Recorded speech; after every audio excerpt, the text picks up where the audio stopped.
Hey guys, Tyler Bennett, TB Real Estate. I want to introduce you to Align Property Group and a little bit different strategy that we've been doing for dozens of years really, and thousands of properties, which is just a normal buy and hold, rent, hold for 4, 5, 6, 7 years, turn one house into two houses, transition markets, right? Kind of our core real estate strategy that we've had in place since 2009, 2010.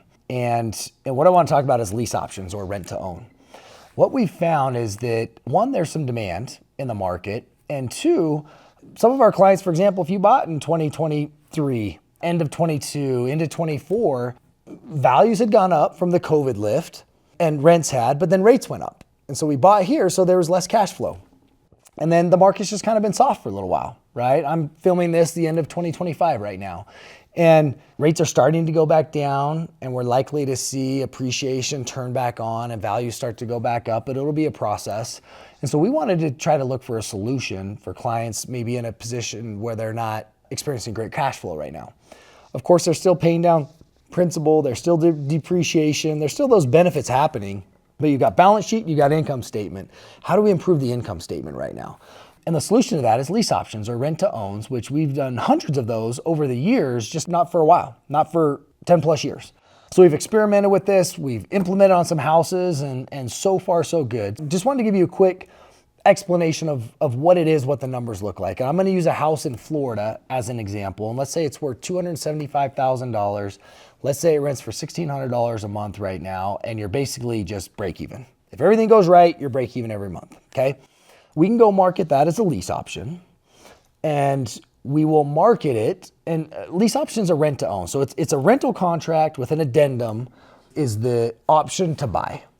So first and foremost, we set in a minimum purchase price. So if today's value is $275,000, we'll do a 24, maybe 36 month term, and we'll assume 5-6% market appreciation and say, okay, the minimum purchase price is $290,000.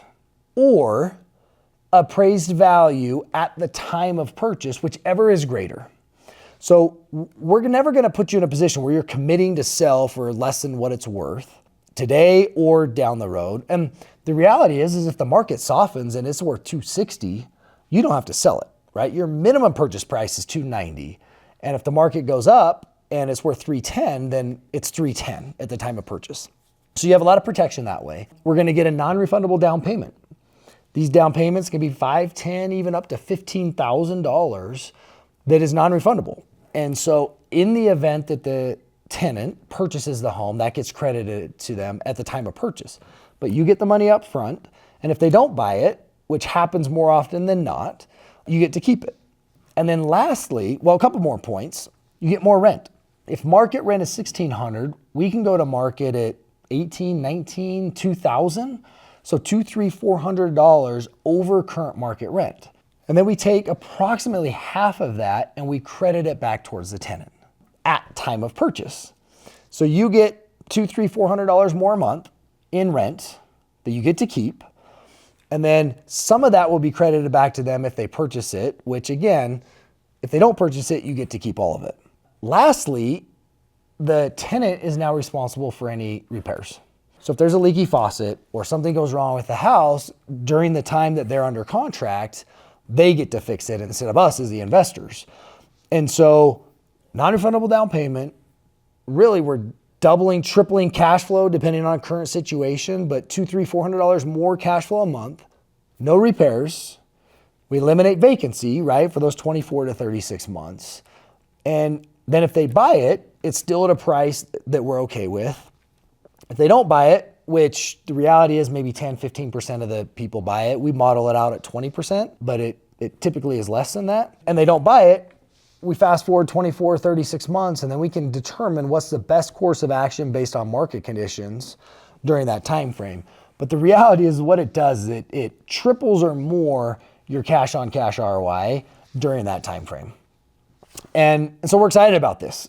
And we think it's a great opportunity to maximize and optimize your ROI during a hold pattern, but then still gives you flexibility in the event that they don't buy it to determine what to do next. Maybe we just want to turn it back into a normal rental because in the next 12 to 24 months, we anticipate great appreciation, and then we might exit that market and buy somewhere else. And if they do buy it, it's okay.